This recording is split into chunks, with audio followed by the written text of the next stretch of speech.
সবই হচ্ছে কপাল, কপালের নাম হচ্ছে গোপাল। আসলে নসিবে থাকলে ঠেকায় কে? গেল 2 দিন যাবৎ সারা বাংলাদেশের বিভিন্ন জায়গায় সোশ্যাল মিডিয়া প্ল্যাটফর্মে বা মূল যে মেইন স্ট্রিম মিডিয়া আছে সেখানে একটা বিষয় আলোচনা হচ্ছে।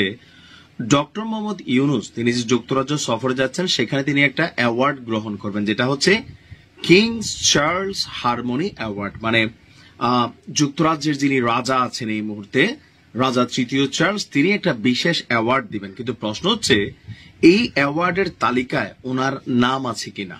না, ওনার নাম নেই। তাহলে প্রশ্ন হচ্ছে কিভাবে নাম না থাকার পরেও তিনি এই অ্যাওয়ার্ডটা পেতে যাচ্ছেন? আলাদা কি কোনো উপঢৌকন দিচ্ছেন বা কোথাও কোনো সিস্টেম করে পুরস্কার নিচ্ছেন? অনেকে প্রশ্ন তুলেছেন, কিন্তু বিষয়টা সম্পর্কে একটা বিবৃতি এসেছে গণমাধ্যমে যে আদৌ ডক্টর ইউনূস এই অ্যাওয়ার্ডের জন্য মনোনীত হয়েছেন কিনা এই মুহূর্তে সন্দেহ প্রকাশ করা হয়েছে। অনেকে কিংস ফাউন্ডেশনের ওয়েবসাইটে যারা এই পুরস্কারের জন্য তালিকাপ্রাপ্ত হয়েছেন তাদের নামের ক্ষেত্রে ডক্টর মোহাম্মদ ইউনূসের নাম নেই, সুতরাং তিনি হয়তো অ্যাওয়ার্ডের জন্য মনোনীত হননি। কিন্তু বিভিন্ন সূত্র বলছে নিয়ম ভেঙে তিনি কিভাবে এটা পাবেন?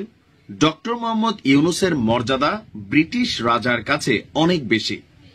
তিনি বিশ্ব মঞ্চে অনেক উপরে উঠে গেছেন, তাই তাকে কোথাও অন্যদের সঙ্গে প্রতিযোগিতা করতে হয় না। অর্থাৎ প্রথমে নমিনি এবং পরে চূড়ান্ত বিজয়ী হতে হয় না। তিনি প্রতিযোগিতার বাহিরের ক্যারেক্টার।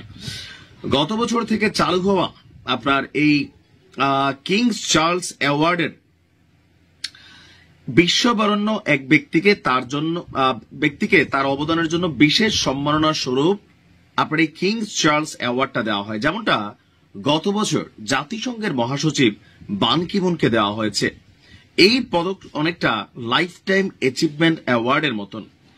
সাধারণত লাইফ টাইম অ্যাচিভমেন্ট অ্যাওয়ার্ড আগে ভাগে প্রকাশ করা হয় না। মানে গত বছর জাতিসংঘের মহাসচিব যে সিস্টেমে পাইছে ওই সিস্টেমটা হচ্ছে কি, আগে ভাগে এই তালিকা বা নমিনি এগুলাতে ওনাদের নাম আসে নাই, ব্যক্তিকে আগে জানিয়ে দেওয়া হয় কিন্তু প্রকাশ করা হয় না, একটা সারপ্রাইজিং থাকে। ঠিক একই ঘটনা ঘটেছে ডক্টর মোহাম্মদ ইউনূসের ক্ষেত্রেও। তিনি বিশ্ব শান্তি এবং সহমর্মিতা প্রমোট করার জন্য চলতি বছর এই অ্যাওয়ার্ডটা পাচ্ছেন।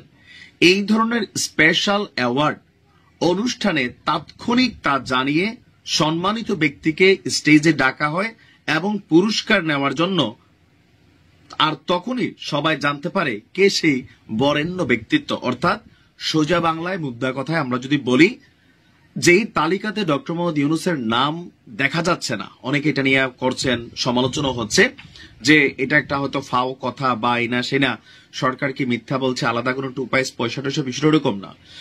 জাতিসংঘের মহাসচিবকে যেই সিস্টেমে তাৎক্ষণিকভাবে এটা দেওয়া হয়েছে ডক্টর মোহাম্মদ ইউনূসের ক্ষেত্রেও যুক্তরাজ্যের রাজা তাৎক্ষণিকভাবে তাকে দিবেন, ইউনূসকে জানিয়ে দেওয়া হয়েছে। কিন্তু ওই ওয়েবসাইটে বা নমিনিদের যে তালিকা বাছাই যাচাই, চূড়ান্ত পর্যায় থেকে বিজয়ী, এরপরে হচ্ছে অ্যাওয়ার্ড গ্রহণ, ডক্টর ইউনূস এই সিস্টেমের বাহিরে। অর্থাৎ ওনার জন্য এই অ্যাওয়ার্ডের যে সিস্টেম আছে সেই সিস্টেমটা কার্যকর না।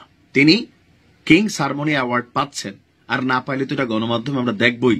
তবে যেহেতু এতদূর আলোচনা হয়েছে, এত তথ্য আসছে, নিশ্চয়ই ভুয়া তথ্য হবে না। তারপরও দেখা যাক কি হয়। ভালো থাকে। অনেকেই এই কথাটা বলার জন্য হয়তো বলেছিলেন যে শেখ হাসিনার পতনের পেছনে সবচেয়ে বড় গেম খেলেছে ভারত। এখন প্রশ্ন হচ্ছে, যদি ভারতই গেম খেলে থাকে তাহলে 5ই আগস্ট পরবর্তী সময়ে কেন শেখ হাসিনা বা আওয়ামী লীগকে ভারত আশ্রয় দিচ্ছে? স্ক্রিনে আপনারা একটা ছেলের ছবি দেখছেন। এই ছেলেটির নাম হচ্ছে নিউটন দাস। জুলাই আন্দোলনে অংশগ্রহণকারী, সম্মুখ সারিতে থেকে লড়াই করা একজন জুলাই যোদ্ধা। তবে মজার বিষয় হচ্ছে এই যোদ্ধার বাড়ি কোথায়? আশ্চর্যজনক বিষয় হচ্ছে এই নিউটন দাস সে হচ্ছে ভারতের যুবক। তাহলে প্রশ্ন হচ্ছে ভারতীয় এই যুবক কিভাবে জুলাই আন্দোলনের একজন যোদ্ধা হয়ে গেলেন? দর্শক, অনেকে বলছিলেন যে শেখ হাসিনা সর্বশেষ ক্ষমতায় যাওয়ার পর চীনের দিকে তিনি যেইভাবে ঝুঁকছিলেন, এক হাতে তিনি 3টা দেশকে সামলাচ্ছিলেন, একটা হচ্ছে ভারত, একটা হচ্ছে চীন, একটা হচ্ছে আমেরিকা। তো সর্বশেষ চীনে যাওয়ার পরে তিনি যখন বাংলাদেশে আসলেন, আসার পর দিনই সংবাদ সম্মেলন ছিল। সেই সম্মেলনেই ওনার অনেক মন খারাপ ছিল। কেউ কেউ বলছিলেন চীন ওনাকে ভালোই শাসন করেছিল। কেন? ভারতের সাথে অনেক উতপ্রোত হওয়ার কারণে। ইভেন একটা বড় সাপোর্টের জন্য গিয়েছিল, চীন সেই সাপোর্ট করে নাই। এর পরের দিনে এসে যখন সংবাদ সম্মেলন করলেন, মন মেজাজ খারাপ ছিল, সাংবাদিকের গুতাইন্যা প্রশ্ন ছিল, তিনিও গুতাইন্যা একটা অ্যান্সার দিয়া আর তারপর আজকের এই পরিণতি। এই টোটাল গেমটার পেছনে ভারত চাইছে শেখ হাসিনাকে একটা শিক্ষা দেওয়া, আর এই শিক্ষা দেওয়ার জন্য শেখ হাসিনার পতনের পেছনে তারা বড় ধরনের ভূমিকা পালন করেছে। আর নিউটন দাসের মতন এই যুবকদের সম্পৃক্ততা, অনেকে বলছেন ঘটনা তাহলে সত্য। আসুন দেখি আলোচনায় কেন এই নিউটন দাস উঠে এসেছে। ভারতের পশ্চিমবঙ্গের ভোটার তালিকায় অনিয়মের অভিযোগ নিয়ে একটা বিতর্ক চলছে। এর মধ্যে সেখানে এমন একজন ভোটার মিলেছে যিনি বাংলাদেশে জুলাই বিপ্লব নামে পরিচিত ছাত্র জনতার আন্দোলনে অংশ নিয়েছেন। আর এই তথ্য দিয়েছে ভারতের প্রথম সারির গণমাধ্যম দ্য হিন্দু। সংবাদ মাধ্যমটি বলছে, নিউটন দাস নামের এই যুবক পশ্চিমবঙ্গের কাকদ্বীপ বিধানসভা কেন্দ্রের ভোটার হিসাবেই তালিকাভুক্ত। মজার বিষয় হচ্ছে, এই কাকদ্বীপের অবস্থান আবার আমাদের বাংলাদেশের সুন্দরবনের কাছে, যে বনভূমি দুই দেশের সীমানাতে আছে। গত বছরের 5ই আগস্ট বাংলাদেশের ক্ষমতার পট পরিবর্তন আন্দোলনে অংশগ্রহণকারী নিউটন দাসের বেশ কয়েকটি ছবি সোশ্যাল মিডিয়ায় পাওয়া গেলেও তার দাবি তিনি ভারতের নাগরিক। তবে সে অস্বীকার করেনি যে বাংলাদেশের বিক্ষোভে সক্রিয়ভাবে সে জড়িত ছিল না। সে বলছে সে জড়িত ছিল। তার একটা ভিডিও বার্তায় বলা হচ্ছে, প্রত্যেক সম্পত্তি সংক্রান্ত সমস্যার জন্য আমি 2024 সালে বাংলাদেশে গিয়েছিলাম এবং সেখানে বিপ্লবের মধ্যে পড়ি। 2014 সাল থেকে কাকদ্বীপের ভোটার, তবে 17 সালে আমার ভোটার কার্ড হারিয়ে ফেলেছিলাম।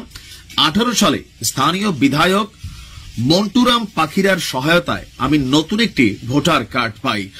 নিউটনের ভাষ্য অনুযায়ী তার বর্তমানে ভারতে আছেন নাকি বাংলাদেশে আছেন সে স্পষ্ট করে নাই। তার চাচাতো ভাইয়ের বক্তব্য, তার ভাই বাংলাদেশে জন্মগ্রহণ করছে, দুই দেশে ভোট দিয়ে থাকেন। এখানে অনেক ধরনের তথ্য সামনে উঠে এসেছে।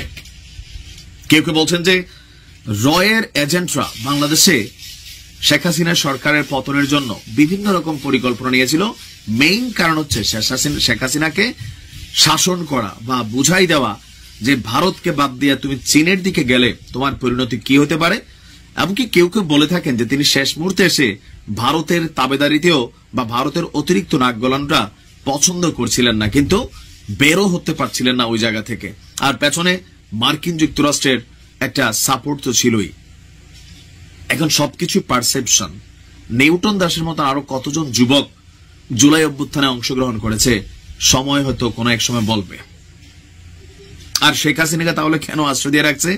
এটা হচ্ছে বুঝাচ্ছে যে দেখো, দুনিয়াতে ভারত ছাড়া তোমার আর কোনো গতি নাই। ভবিষ্যতে আওয়ামী লীগ ক্ষমতায় গেলে ভারতকে দিতে হবে।